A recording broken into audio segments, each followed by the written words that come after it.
Assalamualaikum dan hai semua. Ini adalah video bagi tugasan 3 subjek penyelewangan sosial dan delinkuensi KKS 3036. Saya Muhammad Adi Amri bin Muhammad Asri, pemegang nombor matrik di 202311068819. Video ini saya akan menerangkan tentang opiate use and addiction. Okay, opiate use and addiction. Apa itu opiat? Opiat adalah kategori zat kimia yang berasal daripada opium, sejenis getah yang diekstrak daripada biji tanaman opium papaver somniferum. Zat-zat ini termasuk morfin dan codeine yang memiliki sifat-sifat tahan sakit, painkiller. Ataupun opiat ini sering digunakan dalam bidang medis untuk mengatasi rasa sakit kronis atau akut. Ianya juga bekerja untuk mengikat reseptor opiat di sistem saraf pusat kita untuk menghasilkan efek analgesik dan efek relaksi. Itu dari segi medikal dia lah. Ha, seterusnya, ya. Okey, terdapat beberapa jenis opiat. Salah satunya morfin, heroin, candu dan codeine. Maksud kat sini, opiat tu adalah satu nama besar dan cabang-cabang dia berpecah kepada 4 cabang ni lah. Kalau kita tengok kat situ ada buah buah opiat tu, itulah candu tu. 6 cabang itu, yang pertama kita akan ulas kepada experimentation.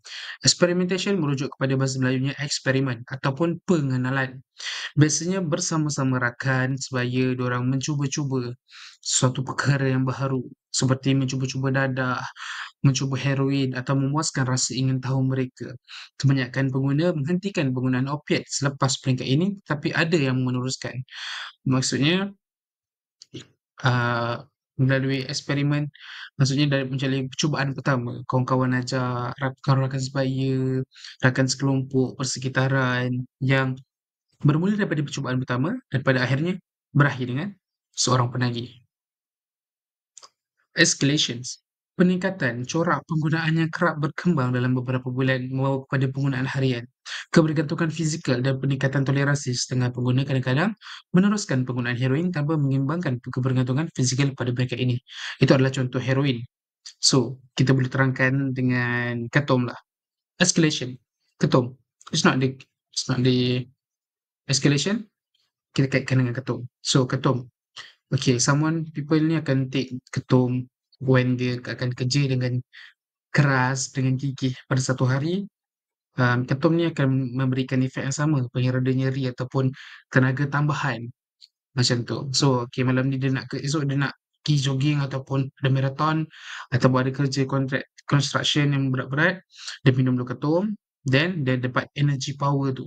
Bermula dengan satu hari, bermula dengan 2 minggu sekali, bermula dengan sebulan sekali, dan akan berakhir perlahan-lahan hari demi hari, hari demi hari, hari demi hari, dan pada akhirnya menjadi seorang penagih. Begitu adalah proses escalation, berperingkat, secara peringkat, peringkat dan peringkat. Okey, sekarang kita akan terangkan tentang dysfunction. Dysfunction. To translate to Malay is about the disfungsi atau mengalami perubahan. Penagih mungkin mengalami penjara atau program rawatan untuk kali pertama. Dan kesan negatif lain dan dari kebiasaan tersebut mungkin juga menjadi jelas. Penagih mungkin mencuba untuk berhenti dari kebiasaan itu, sama ada secara bersamaan dengan orang lain atau sendirian. Gagal. Maksudnya, orang ni dia ada azam ataupun niat untuk berhenti. Tetapi dysfunction ataupun disfungsi dari segi otak dia ataupun nafsu dalam diri dia tak dapat dikawal dan pada akhirnya kembali semula menjadi seorang penagih. Niat dan azam itu sudah ada tapi gagal untuk mengawal diri oleh kerana rasa ataupun berlaku chemical reaction dalam minda mereka ataupun fizikal mereka, spark any of hormone yang menyebabkan ketagihan itu tidak dapat dikawal. Sakit. Pada mereka sakit untuk tidak mengambil barang itu kembali, tidak mengambil dadah. Seterusnya, subculture ketagih. Okay, let's talk about maintaining. Maintaining, menjaga atau menjaga urusan. That's the umum punya definition lah. Penggunaan heroin yang relatif stabil masih membolehkan penagih mendapat pengaruh yang tinggi.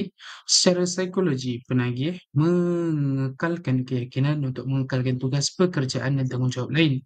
Walaupun ketagihan yang tidak disangsikan. Bermaksud kat sini, penagih-penagih di luar sana ada kerjaya.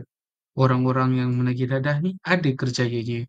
Tak kiralah cikgu, jururawat hospital, doktor maupun seorang pensyarah yang bergelar PhD pun ataupun mahasiswa-mahasiswa di universiti.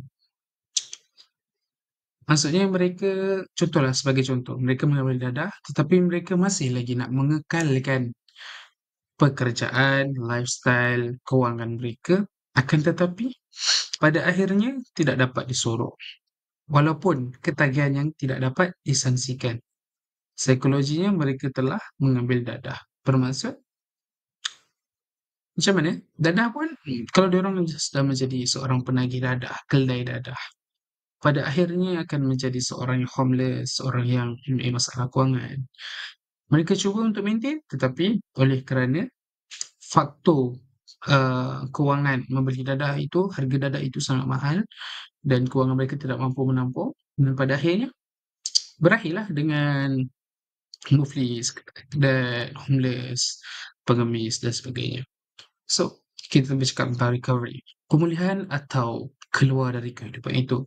Penagih yang boleh mengembangkan sikap berjaya untuk berhenti mengambil dadah sama ada dalam atau di luar program rawatan formal, perkembangan ini melibatkan perubahan besar dalam kehidupan. So, ini diorang berada dalam di fasa pemulihan lah. Ini orang-orang yang betul-betul nak keluar daripada dunia kedai dadah ini. Semestinya dia adalah seorang penagih lah. Berkembang melibatkan perubahan besar dalam kehidupan.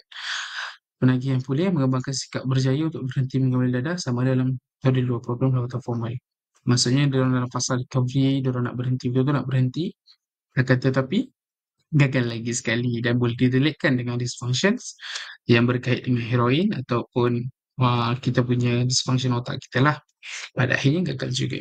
So, yang terakhir sekali adalah ex-addict, bekas penagih.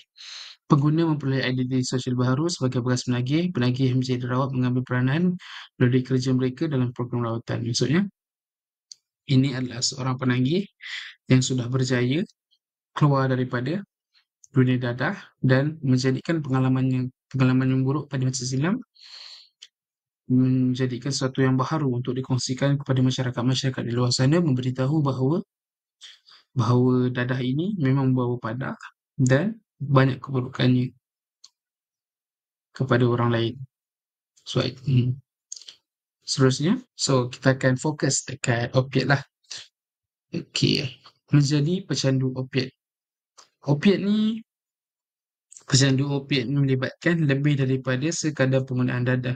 Dia berkait rapat dengan faktor-faktor sosiologi dan psikologi sosial. Bukti menunjukkan bahawa individu mempelajari ketagihan opiat melalui perkongsian dan percanduan sedia ada, mendapatkan perilaku yang serupa dengan corak budaya.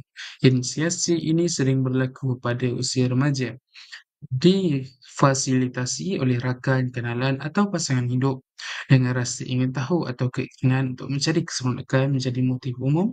Proses berantai melibatkan pecandu memperkenalkan orang lain untuk mengekalkan bekalan mereka. Sama juga dengan apapun pun jenis dadah, tapi ini saya khususkan kepada opiat. Tiada apa yang boleh diterangkan secara spesifik.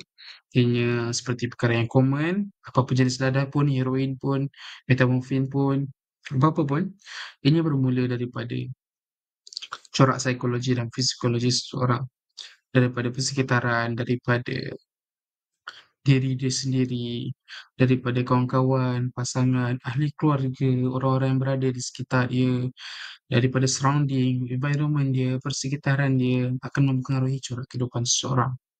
Kalau persekitarannya hidup dengan persekitaran dengan kedai dadah, tokan dadah, maka pada satu hari tidak mustahil seseorang itu juga akan mengikuti perkara-perkara yang pada mereka is normal, tapi sebenarnya tidak normal.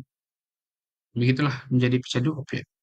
Dirumuskan lagi dengan keterlihatan subkultur dadah di kawasan bandar tertentu bersamaan dengan keperluan sokongan sosial menyumbang kepada penyebaran ketagihan. Artikel ini menekankan Maksud saya buku yang saya kaji ini menekankan kepentingan pembelajaran sosial dan dinamika kumpulan dalam perkembangan kesinambungan ketagihan opiat menentang pandangan penggunaan dadah secara individu.